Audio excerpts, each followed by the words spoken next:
Okay, I'm somewhere and we're going to chat with somebody here. Just got some news, so we're going to see how this interview goes. And what's your name? Brian Macdonald. Brian Macdonald. Long time no see. How are you doing, Charles? Fine, fine. And you ran for the nomination in the federal riding of Fredericton here. I did indeed. And you lost by 8 votes. It's a close run thing. Yeah, it was very close. It must have been pretty hard to take. Yeah, well, it was you know, life teaches you lots of lessons, that's for sure. And it was a great experience. And afterward, you went to work for Peter MacKay. Yeah, that's right. Working for Peter MacKay as a senior policy advisor for defense. So you've been advisors, but that's not your style. As a guy that used to be in the armed forces, was That's right, yeah. I did 15 years. 15 years. It's pretty hard to follow somebody and, you know, just to work for the federal government. So you decided that you want to be an MLA. That's right, absolutely. And you're going to run for? For Fredericton-Silverwood here, yeah, right here in Fredericton-Silverwood. When is Pretty excited about it. When is the nomination? It's coming up on the 29th of April. And where would that be? It's going to be at the Fredericton Motor Inn, up on Regent Street, and it's the registration is from 4:30 to 7, and the meeting will start after 7, so the vote will be, you know, probably about 8 o'clock, I would say. So depends on how long everything else goes, you know. Okay, so why did Brian decide to go from federal to provincial? Well, you know, I started off as an Army officer, and then I made the transition into politics and working through Peter MacKay. I've learned a lot about politics, and for me, politics is really about helping people, and I think you can do that at the federal level and you can do it at the provincial level. And certainly, you know, even though I've been working at the federal level, a lot of the things that I deal with are local issues. I deal with issues here in Fredericton. I deal with other issues that are important to people locally. And so I've learned a lot about politics, and to me it's about helping people. Now, you weren't involved. You'll be a first time, if you're elected, your first time PCMLA. What do you say to people that say, especially the PC agreed 2 years ago with their crooked $6 million raise in their pension? What do you say to people that say the Liberals and the PC are both the same party? Well, I know that people fight a constant battle with politicians because often politicians don't they don't give people what they need. I think that you know, one of the things obviously I'm running for the PC party. I'm a strong conservative because of, you know, some traditional conservative values that I have, fiscal responsibility.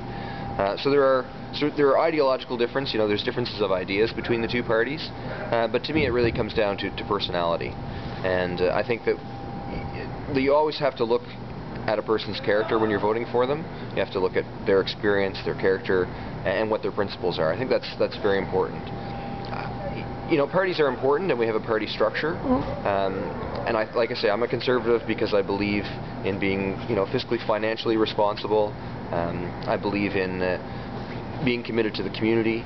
I believe in smaller government, you know, a government that operates efficiently, because it's your tax dollars that pay for the government, so we have to manage that reasonably. And those are some things that make me a conservative.